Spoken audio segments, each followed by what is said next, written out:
In this lesson, we'll go over full round fillets and face fillets. Let's start another new part using an infinite skills template. And let's start another rectangular part.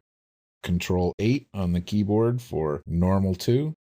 And then we'll just create a rectangular part. Now, full round fillet is fairly simple. It requires 3 selections. First, select one side, then right mouse button, select the middle face, and right mouse button to accept, and then the final face. And then you get the preview. The middle face that you selected will be blown away. So there won't be anything left of that particular face. Full round fillets work on rectangular parts or on more complex parts. If you open up from your Infinite Skills Working Files folder for Chapter 3, a part called Full Round Example, we can create a full round even on something like this. First face, right-click, second face, right-click, third face. And SOLIDWORKS creates a full round even on a lofted shape. And let's close down the files we have open. The next type of fillet is the face fillet. And let's open up the part from your Chapter 3 folder called Fillets Part 2. A face fillet is created from the same tool as the rest of the fillet types, but you just select the face fillet option. One of the nice things about a face fillet is that it will fillet over junk in your model. So if you select this face and then right-click to accept and click this face, SOLIDWORKS is going to fillet right over this extra piece of geometry. SOLIDWORKS can also fillet faces that don't connect, such as this face and this face. As long as the value that you put in is large enough, SOLIDWORKS can often bridge between faces that don't intersect. In fact, the face fillet most commonly fails when the radius value is too small, while conventional fillets, the constant radius type, generally fail when the radius is too large. This is why SOLIDWORKS issues the warning when a constant radius fails that you might want to try a face fillet. There are several other things that a face fillet will do. For example, if you put a fillet on this edge, and we make a constant radius fillet, notice that the fillet tapers greatly, and at the top it removes a lot of material, and at the bottom it's not very wide. So very frequently in a case like this, the better way to approach it is to use a face fillet with the option of constant width. Select one face, accept, select the other face, and now SOLIDWORKS creates what is essentially a variable radius fillet, but it has a constant width from the top to the bottom. This gives a much more pleasing look on a consumer product type of geometry and gives you a little more control over how you break the edge between a face where the angle between the faces changes. Another type of fillet is the face fillet with the hold line. Notice that this edge was created by the split line feature, and it's not parallel to the model edge. We're going to create a fillet using the face fillet type, and I'll select on the top. Let's get rid of this select through faces option. The model is starting to get too busy to allow that. So let's select the top face here and the bottom face here.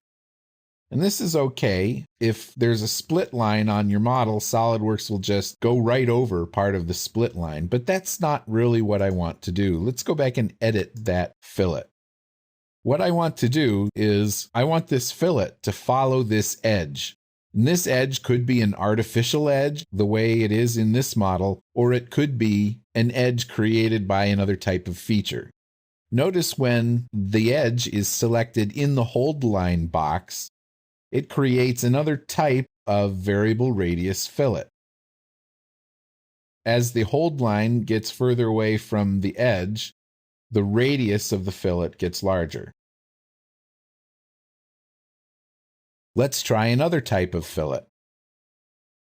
This time, we're going to create a split edge using a curve instead of a straight line. To create that split, I go to the Curves commands, select the Split Line option, and in the type of split, I want to use a projection. The sketch will be this curved sketch. The face will be this face. That creates a curved edge right in the middle of the existing face. Now I can create what's called a double hold line face fillet. So I'll select this face, right-click to accept, and then this face. In the hold line area, I'll select this edge and also this edge. Now, you'll notice that SOLIDWORKS did not adhere to the edges that we specified. That's because, if we take a look at this, it adhered mainly to the first edge in our selection. If we delete these two edges, or just delete the first edge, and then recreate it, SOLIDWORKS fails. The reason for this is that the distance from this edge to the two split line edges is not equal. And SOLIDWORKS cannot place an arc between these that is tangent to both edges. So in order to make this work, we have to use the curvature continuous option. What the curvature continuous option does is it uses a spline for the fillet cross-section rather than an arc. This allows the fillet, or rather the blend, to fit into just about any type of space you want to create for it. Remember that the curvature continuous option changes the fillet from an arc cross-section to a spline cross-section. And if we take a look at this, let's select both edges. Notice that it looks different from a regular fillet. It looks different than a variable radius fillet because this face does not have a cross-section of an arc. The last type of fillet I want to demonstrate is called the setback fillet.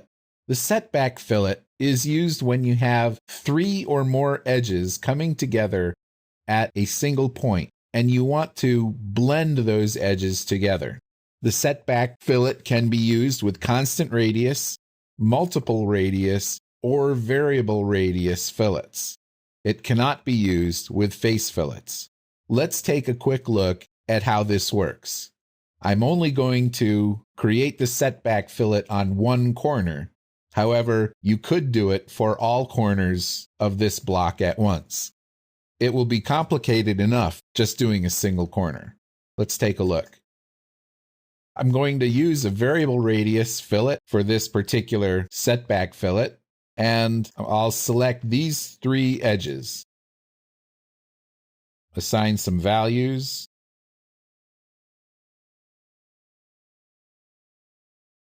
And then I'll scroll down to the setback parameters.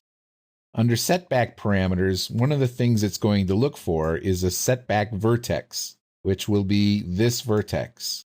The setback will be the distance along the edge in which the blend will take place. So let's assign some setbacks. The arrow shows up, and I'll make this 0.5. Make this 1 inch.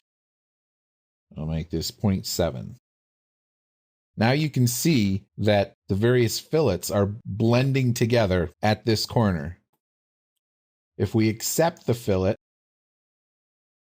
we see that it gives a very smooth appearance, and it looks even better if we turn off the edge display, so we'll just show the shaded. This type of fillet is sometimes called a suitcase corner and gives a plastic part a somewhat weathered look. Again, the setback fillet can be created using a multiple fillet, constant radius, or variable radius. If you double-click on the fillet, all of the various values are displayed.